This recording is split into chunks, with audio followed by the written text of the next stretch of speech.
think it started right after she passed away, when I was looking for some help for myself, and I didn't really find exactly what I was looking for, so I decided then and there that if I ever sort of came out the other end and I was okay, that I was going to help someone else get through it as well.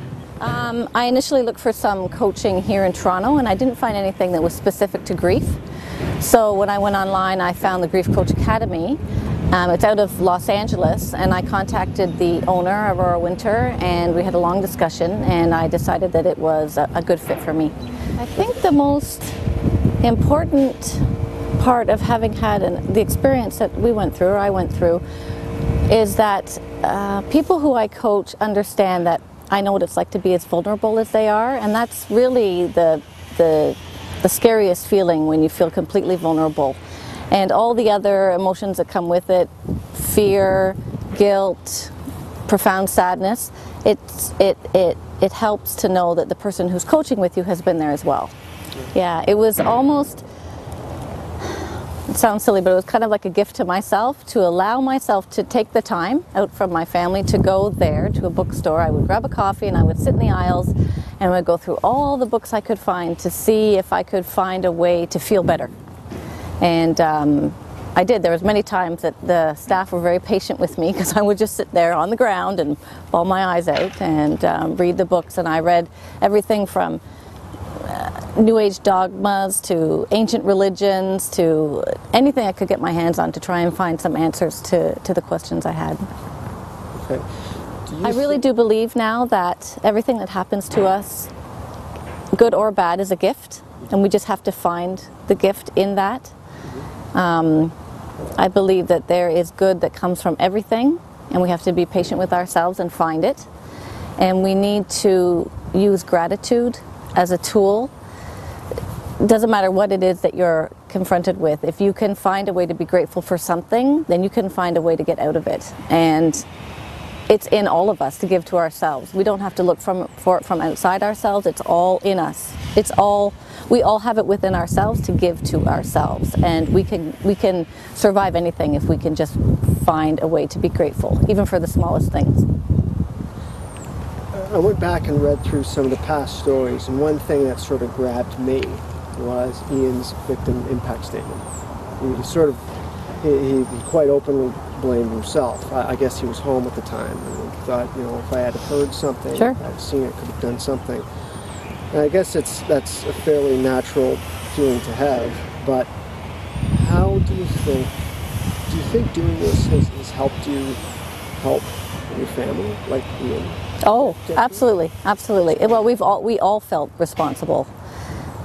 We probably all still feel somewhat responsible. I don't think you can go through something like that and not carry that with you. But certainly, my journey has been something I've shared with all the kids and with my husband, and we have grown as a family. We've become a more cohesive unit. We do things like we give thanks every night for anything we can think of, even if we've had a bad day, so that we go to bed feeling good. We do stuff. We use some of the tools I've learned through coaching. I use them with the kids. I use them with the family, and we've incorporated them into our life. What do you think the future holds for you when it comes to this? I really do hope to retire within a very short period. And this was my way of transitioning. So I needed to start a few years before I wanted to retire, so that I would be able to have the skill set to be able to move into it full time. Just give us an idea of how everyone's doing now. You said that you, your husband James, your kids, you are fundamentally a happy bunch. We are a very happy bunch, yeah. So just tell us how, even today or through the last couple of years, how you've sort of been able to push through everything. We've had a lot of support from, we support each other, obviously, but we have support from our own families, my parents, my sisters, his mom, his sisters. We have a big family, and we're always supporting. You're doing great. Okay. Really. We have a lot of support both within, we support each other, and we have family outside, my parents and his family. We have a church community. We have great friends. We have an employer, the Toronto Police Service, who has been phenomenal with both of us. And we just take one day at a time, and we try not to worry about what's going to happen. If there's an appeal coming up, we don't fret about it. We just have to take one day at a time and deal with each hiccup as it comes. Do you think a part of moving on and healing is just letting go of the bad thing that these two people did? Do you think letting go of that is a part of the healing process? Absolutely. I think that you have to learn to let go. You have to learn to really just be in the present moment, because if you're in the present, then you're not dealing with the past and you're not worried about the future. And another thing, when you say about forgiveness, I think forgiveness is more that we forgive ourselves, because it's not up to me to forgive them. That's not for me to do.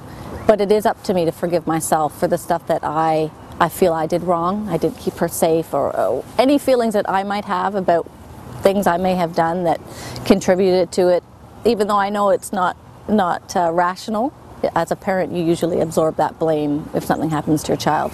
And so forgiving ourselves, I think, for not being perfect.